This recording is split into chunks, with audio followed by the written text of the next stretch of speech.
السلام علیکم ورحمۃ اللہ وبرکاتہ۔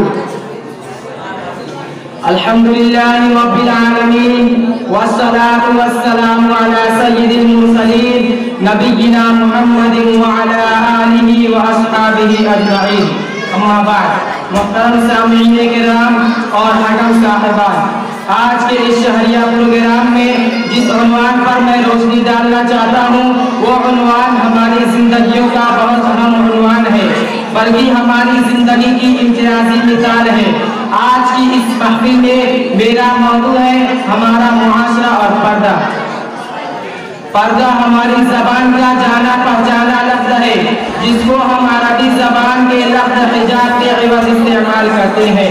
پردہ ہمارے اوپر فرض ہے اور اس کی فردیت قرآن و حدیث دونوں سے ثابت ہے، اور اس کی حدود سے باہر نکلنے پر، بے پردہ ٹہلنے پر تنبیہات بھی قرآن و حدیث میں کثرت سے وارد ہوئی ہے۔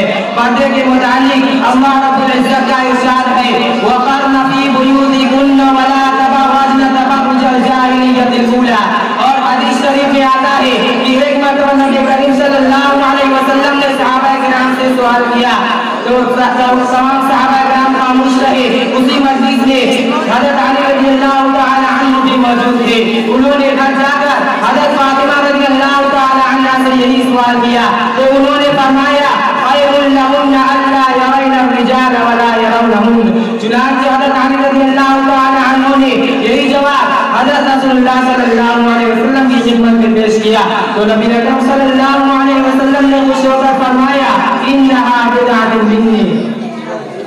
ہمارا دین ہمیں مکمل طور پر پردے میں رہنے کی تعلیم دیتا ہے، کیونکہ انمول اور قیمتی چیزیں کمتر نایاب نازل ہوتی ہے۔ ہر بیش قیمت چیز کو چھپا کر اور صحیح سے رکھا جاتا ہے، اس کی حفاظت کی جاتی ہے، اسے چور اجرتوں اور ڈاکوں سے بچایا جاتا ہے۔ اسلام میں عورت کی حیثیت کسی ہیرے جواہر اور بیش قیمت چیز سے کم نہیں ہے، اس لیے اسلام بھی اس کی حفاظت کی مکمل رعایت کرتا ہے اور اس کی عظمت کی وجہ سے اسے پردہ میں رہنے کی تعلیم دیتا ہے اور اس کی سرپرستی کی ذمہ داری مرد کے حوالے کرتا ہے تاکہ عورت محفوظ رہے، اس کی آنگن اور قیمت برقرار رہے۔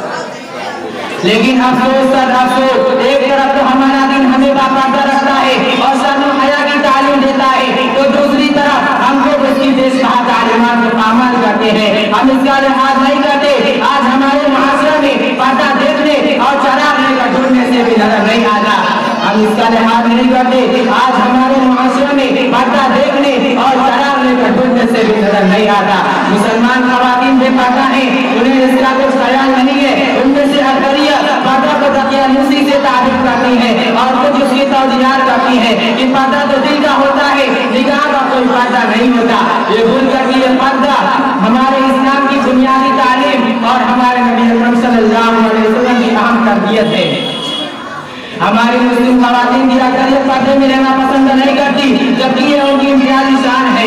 وہ بھی یورپ کی عورتوں کی طرح بے پردہ ہونا چاہتی ہے، یہ بھول کر کہ یہ پردہ ان کی اور ان کے اخلاق و کردار کی حفاظت کی ہے، یہ پردہ پردوں کی ان کی حفاظت کی ہے۔ آج سر سے جو تو نے اپنے ہٹا رکھا ہے، آج سر سے جو تو نے اپنے ہٹا رکھا ہے، یہی آنچل تیری پہچان رہا ہے برسوں۔ ہمیں یورپ کی اندھی تقلید نہیں کرنی چاہیے، اس سے بچنا چاہیے اور باپردہ رہ کر زندگی گزارنی چاہیے۔ وآخر دعوانا الحمدللہ رب العالمین۔